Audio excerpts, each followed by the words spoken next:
Docteur Nadia Delorme, bonjour, Bonjour. bienvenue. Merci d'avoir accepté cette interview. J'aimerais juste, pour commencer, tout simplement qu'on vous présente, pour tous les gens qui sont derrière leur écran, qui ne vous connaissent peut-être pas, vous êtes connu dans le métier, très connu même, j'ai envie de dire, mais pour les quelques personnes qui ne vous connaîtraient pas, est-ce qu'on peut détailler un peu votre parcours, votre activité, votre cursus? Moi, je suis dermatologue, installée en cabinet libéral depuis bientôt 17 ans à Angers, et je pratique la dermatologie esthétique depuis 7 ans, après avoir pratiqué, on va dire, une activité mixte de dermatologie et d'esthétique. Et j'ai aussi un bagage d'allergologie, puisque j'ai fait un diplôme d'allergologue il y a une vingtaine d'années. Donc j'ai été chef de clinique 2 ans. J'ai très vite compris que l'hôpital ne s'était pas fait pour moi, à traiter des cancers de peau, à traiter des maladies lourdes par des lourds traitements, des maladies de peau gravissimes. Voilà, je pense que j'avais trop d'affect dans vis-à-vis de mes patients et c'était un peu compliqué. Donc voilà.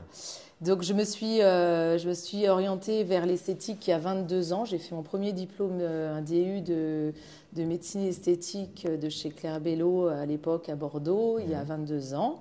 Je me suis inscrite il y a même 23 ans et j'avais été loin de penser que la médecine esthétique allait exploser comme ça à l'époque. Ça donne un indice sur votre âge? Ouais, parce que c'est vrai mon grand âge. On n'a pas l'impression Voilà. quand on vous voit comme ça, comme quoi ça marche bien la médecine esthétique. Ouais. J'en fais un petit peu, j'avoue. Oui, j'imagine. Oui, mais dis-moi voilà, et donc il y a 23 ans, quand je me suis inscrite, effectivement, c'était sur 2 ans. J'ai découvert un peu les premiers lasers, les premières injections. Voilà, le Botox n'était pas officiellement encore autorisé dans les rides. Enfin, c'est un peu la révolution qui s'est passée après. On parle d'un temps que les moins de 20 ans ne peuvent pas connaître. C'est ça, c'est ça. Et du coup, ça m'a beaucoup plu. Ouais. Ça m'a beaucoup plu et pourtant, on était vraiment au balbutiement de l'esthétique. Et j'ai accroché, j'ai compris qu'à l'hôpital, je ne pourrais pas faire ça. Donc c'est comme ça que tu fait le switch. Et je me suis très vite lancée dans le libéral. J'ai remplacé 2 ans avant de m'installer. Ça va très vite l'esthétique. Il y a beaucoup d'évolutions, les technologies avancent très vite. Ça va très vite, trop vite, je dirais même. Trop vite. Il y a tous les laboratoires, toutes les industries sortent énormément de nouvelles machines, de nouveaux produits. À chaque congrès, on découvre énormément de choses. Il faut choisir. Donc je teste beaucoup de choses et après effectivement il faut sélectionner, on ne peut pas tout acheter. Donc moi je suis contente de travailler avec Deléo parce que c'est une marque française, parce que je défends aussi le Made in France et je trouve que quand on a des belles machines, autant privilégier le travail français. J'allais venir à Deléo, puisqu'évidemment, je pense que ça n'échappe à personne qu'on est dans les laboratoires de fabrication de l'usine Deléo. Quand on dit que c'était un laboratoire français qui fabrique en France, là, pour le coup, on le prouve avec ce qu'on peut voir derrière nous, même si on n'est pas en grand angle, on voit déjà qu'il y a quelques machines. Il y a beaucoup d'affect pour Deléo, pour peut-être les fondateurs. Oui, parce que c'est une entreprise à taille humaine. Il y a une relation de proximité. Moi, j'ai toujours soumis mes retours de façon à avancer. Et ça, c'est vrai que le fait de pouvoir communiquer en direct, de suggérer des évolutions sur des technologies, sur une pièce à main, etc. Et avoir un retour de fabrication derrière, c'est intéressant. C'est intéressant, je pense qu'on avance, Deléo comme moi, on avance effectivement plus rapidement. Donc je suis ravie de notre partenariat. Ça avance durera très vite. On peut attendre quoi à votre avis? Quelles sont les évolutions que vous souhaiteriez, vous, d'ici par exemple, je ne sais pas moi, 10 ans, comment vous voyez? Est-ce qu'il y a vraiment En fait, on ne sait pas parce que finalement, il y a eu des grandes découvertes, l'acide hyaluronique, le Botox qui ont révolutionné les lasers. Puis la cryo, il y a 10 ans, il y a une bonne dizaine d'années, la cryo est venue révolutionner le monde de l'esthétique, clairement. Et est-ce qu'il y a quelque chose aujourd'hui que vous aimeriez faire qui n'existe pas encore et que vous vous dites, tiens, je n'ai pas assez d'imagination, je crois. C'est vrai. Mais j'imagine qu'il y a des gens qui vont sortir quelque chose d'incroyable. C'est régulier, ça. En tout cas, il y a une évolution impressionnante avec le laser Erbium Glass, notamment chez Deléo. La possibilité de faire des blépharos. Vous êtes un peu à l'initiative, en tout cas, de ces premières blépharos qui ont été faites comme ça. On peut dire qu'on est sur une réelle révolution. Le fait d'avoir des patients qui viennent sans chirurgie, avec un soin qui n'est pas invasif, qui n'est pas douloureux. C'est bien ça, on me confirme que c'est pas… Ouais. Alors moi je pense effectivement qu'on est à l'aube d'une petite quand même révolution parce que faire de la blépharo qui habituellement est faite en chirurgie mais qui fait peur ou qui est refusée par beaucoup de patients parce qu'il y a une éviction derrière, il y a une gêne sociale, professionnelle, pouvoir proposer donc un soin de médecine esthétique avec, en l'occurrence pour ce laser-là, qui est le seul et unique à proposer en fait une blépharo sans aucune suite, parce qu'on peut tout à fait faire une séance et le lendemain on n'aura aucune rougeur, aucune croûte, aucun œdème selon le dosage qu'on fait. On peut faire un œdème, mais on n'est pas, voilà, si on fait un dosage à peu près qui est modéré, il y aura une petite rougeur en sortant, éventuellement un très léger gonflement le lendemain. Mais ça n'empêche pas de se maquiller.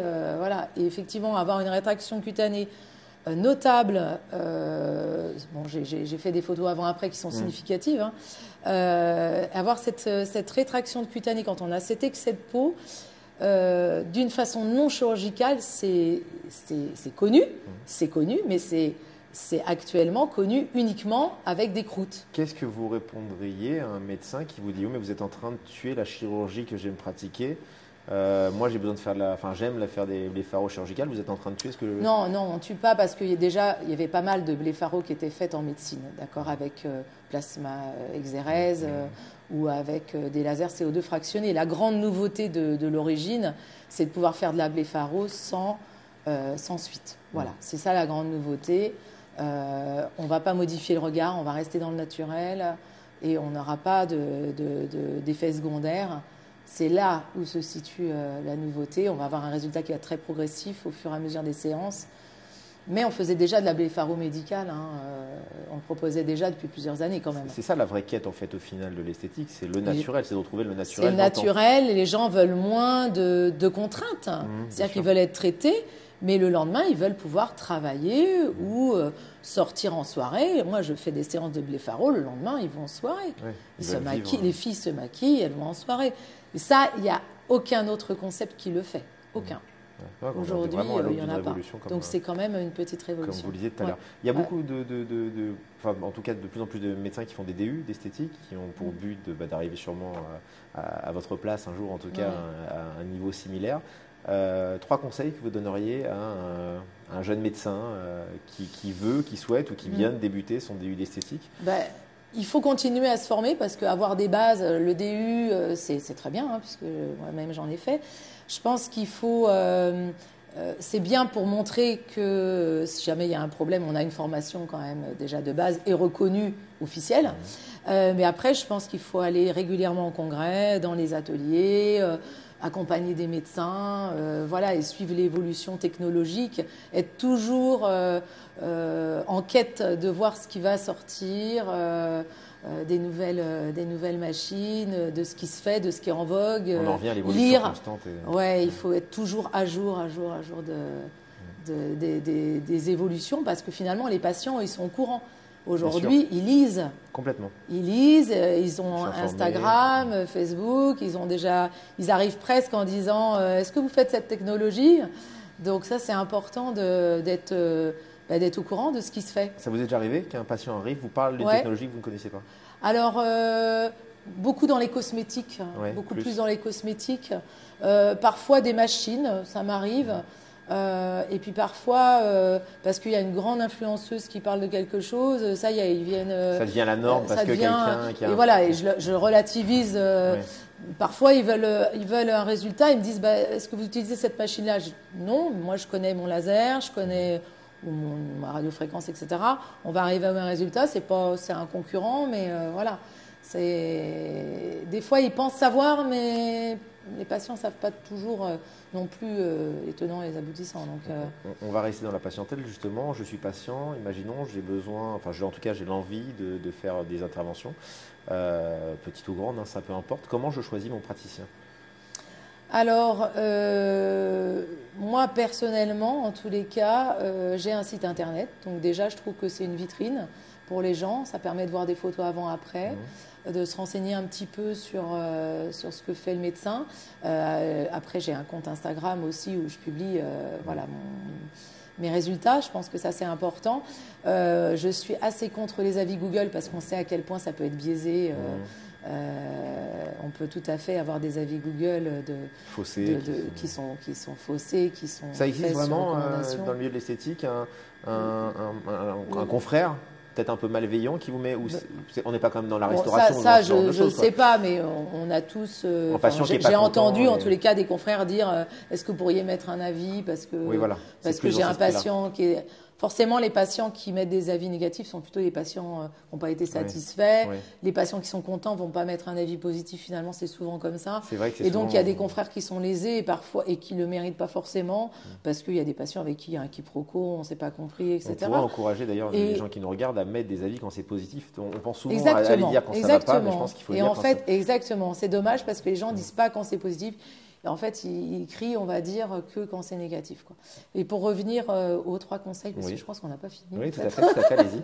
Donc, la formation permanente, le respect du naturel, la conservation de l'identité, ça, je pense que c'est vraiment important. Voilà, de savoir dire non. C'est-à-dire que les jeunes veulent, par exemple, une bouche pulpeuse. Enfin, moi, je vois beaucoup de femmes qui me demandent ça. Si je trouve que personnellement, moi, je ne le ferai pas, je les incite à refuser. C'était ma prochaine question. Ça vous arrive souvent de refuser? Oui, ça m'arrive et je sais pertinemment qu'ils vont aller se faire injecter quand même. Mais ce n'est pas moi qui l'aurais fait et moi, je ne l'aurais pas fait.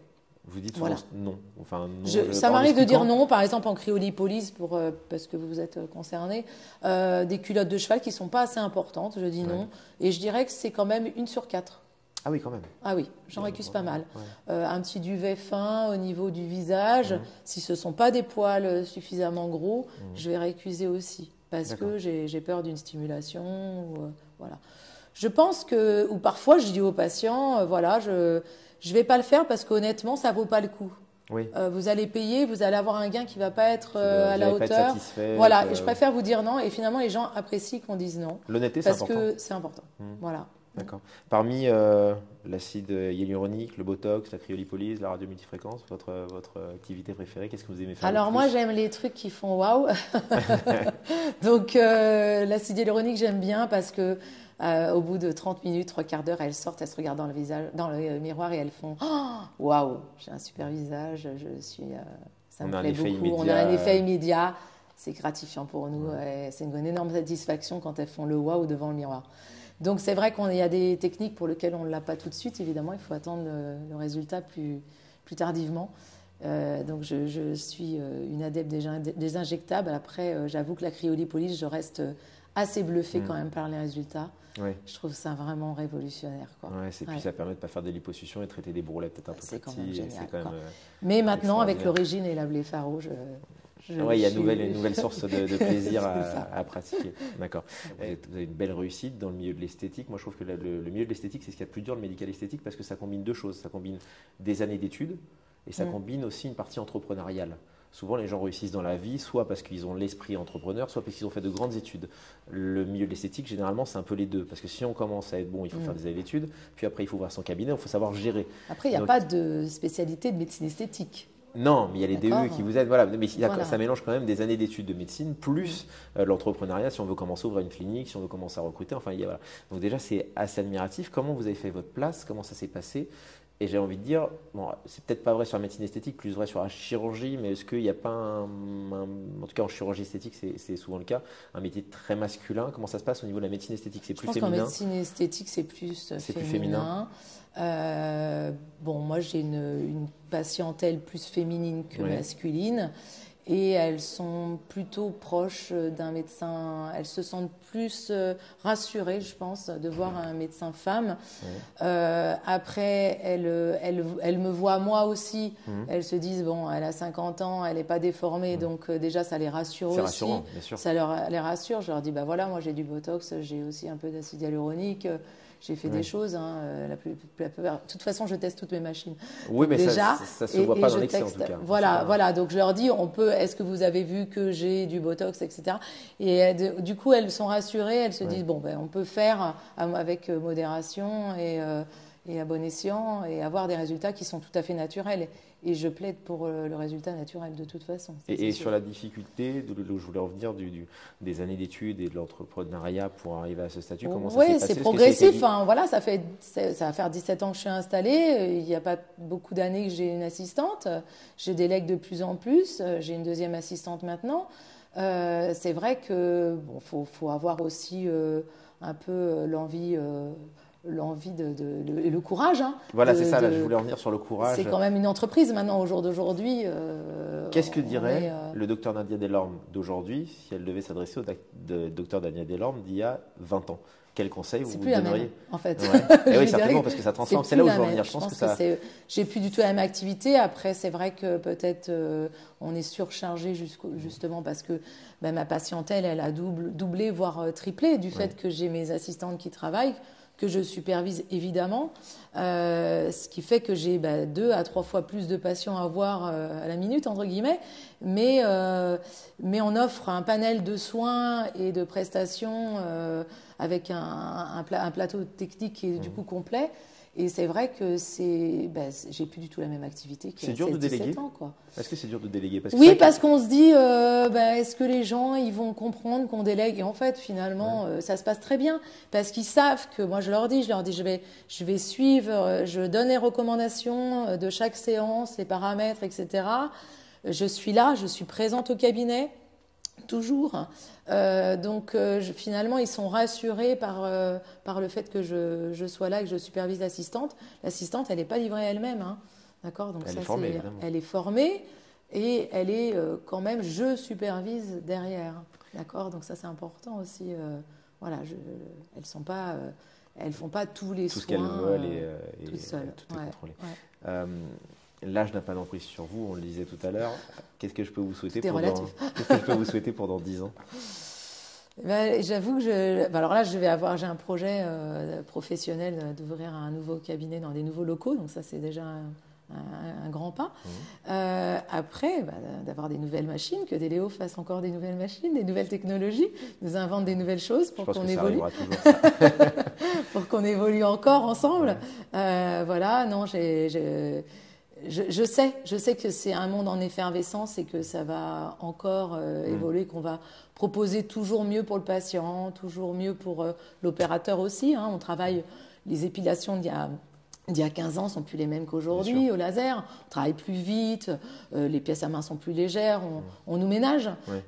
Donc tout évolue, tout évolue dans le bon sens en fait, autant pour le patient que pour le médecin d'ailleurs aussi, ou l'assistante. Donc voilà, je crois il faut souhaiter des nouvelles technologies et puis je serai toujours à l'écoute de ces nouveautés en tous les cas. Pensez que vous serez capable un jour d'arrêter, de dire c'est bon, j'arrête, je prends ma retraite? En fait, quand je rentre d'un congrès, je dis bon allez, j'arrête d'acheter des choses parce que j'ai encore trop acheté. Et puis voilà, finalement la fièvre acheteuse revient au congrès d'après en me disant oh ça c'est génial. C'est extraordinaire. Voilà, donc non, je pense qu'on s'arrête jamais d'évoluer en fait. Je pense qu'on est dans un monde où on s'arrête pas d'évoluer. Merci pour ce temps précieux que vous nous accordez. Je sais que les plannings des médecins et esthétiques sont très très difficile, c'est dur d'avoir du temps libre en tout cas. Merci du temps que vous avez accordé. On peut vous retrouver où, Nadia Delorme, si je suis du côté d'Angers notamment, parce que j'imagine que quelqu'un à Marseille n'ira peut-être pas jusqu'à Angers, mais quelqu'un je l'accueille sinon avec plaisir. Bien sûr, j'imagine, mais quelqu'un qui n'est pas très loin de votre secteur qui veut vous retrouver. Donc sur mon site internet, il y a un formulaire de contact, sinon évidemment en appelant le cabinet au 02 41 88 54 54. C'était bien dit, on aurait fait une publicité tellement. Merci Nadia Delorme. Merci, très belle fin de journée. À vous. Merci, au revoir.